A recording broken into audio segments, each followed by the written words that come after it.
Hello and welcome back to Shakesyear. We are working on the troublesome reign of King John, and we get to hear from King John today in Act 1, Scene 2, which has gotten a little out of hand, let's say. So everybody is in front of the town of Angers in France, which is controlled by the English, even though it's in French territory.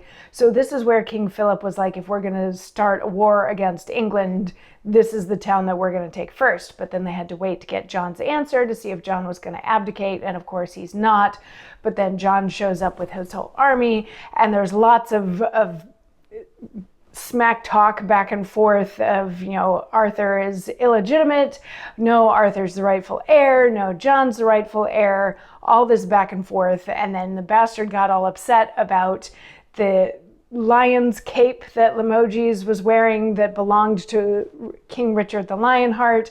And then there was some weird flirting between Blanche and the bastard. And then King Philip was like, everybody just cool it. We're not going to get anywhere with talking here. Eventually we're going to fight. So are we ready to fight?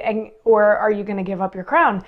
And King John is like, I'm not giving up my crown. Here, I'll call the people of Angers out here, and they will swear fealty to me, and then you will know that I am king and everything. Like, we can settle this whole mess that way. And Philip's like, okay, yeah, call them out here.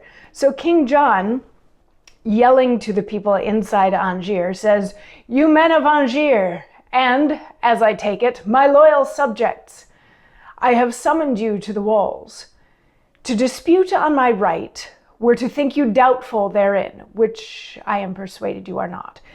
In few words, our brother's son, backed with the King of France, have beleaguered your town upon a false pretended title to the same, in defense whereof I, your liege lord, have brought our power to fence you from the usurper, to free your intended servitude, and utterly to supplant the foeman to my right and your rest. Say then, who keep you the town for?" So this is King John asking them if they bow to him as king. He's like, people of Angers, come on out here. It would be stupid of you to doubt that I'm the king, and I'm guessing that you're not stupid. So just real quick, catch up here. My brother's son and the King of France are about ready to lay waste to your town because they think that he should be king, but he's not. He's a usurper. So I, your rightful king, have come to help you and to save you and to free you from this evil King of France and this child named Arthur. So who does this town belong to? And the first citizen who's standing up on the wall in Angers comes out and says, "We hold this town for the lawful King of England." And he's like, "Okay, so you're going to let me in, right?" And he's like, "No, we're not entirely convinced that you, King John, are the rightful King of England." So Philip steps up and he's like, "Haha, how about me speaking on behalf of Arthur, who was Geoffrey's son? Will you let me in as your rightful king?" And the citizen's like, No, that's something for y'all to figure out. That's not really up to us. So then Philip turns to John and he's like, "All right, I guess we're going to war." And John's like, "I guess we are." And that's the end of the scene. They decide that they're going to go to war.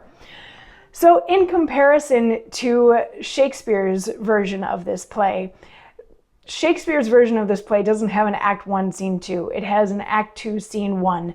And this Troublesome Reign, Act 1, Scene 2, is about 2/3 of Act 2, Scene 1. Pretty much all the same stuff happens in the same order, and they get to about the same place. Shakespeare's language is a little more flowery, it flows a little better, it's a little more poetic, and Constance gets to play a much bigger role in the fight and the smack talk than she does in this Troublesome Reign version, but so far it's pretty much the same. Everybody meets outside Angers, and the people of Angers won't recognize which one is the king and which one is not, so they leave it up to the two kings to figure it out. And here, where Act 1, Scene 2 ends, and the kings and King John and King Philip decide that they're going to go to a war is basically just like a stage direction in Shakespeare's version, and then Act 2, Scene 1 continues on. But whoever wrote this version had something else to say and decided to split it up into a couple more scenes, including getting to know the bastard a little bit better in Act 1, Scene 3, which we will get to hear about tomorrow. So I'll see you then. Mwah.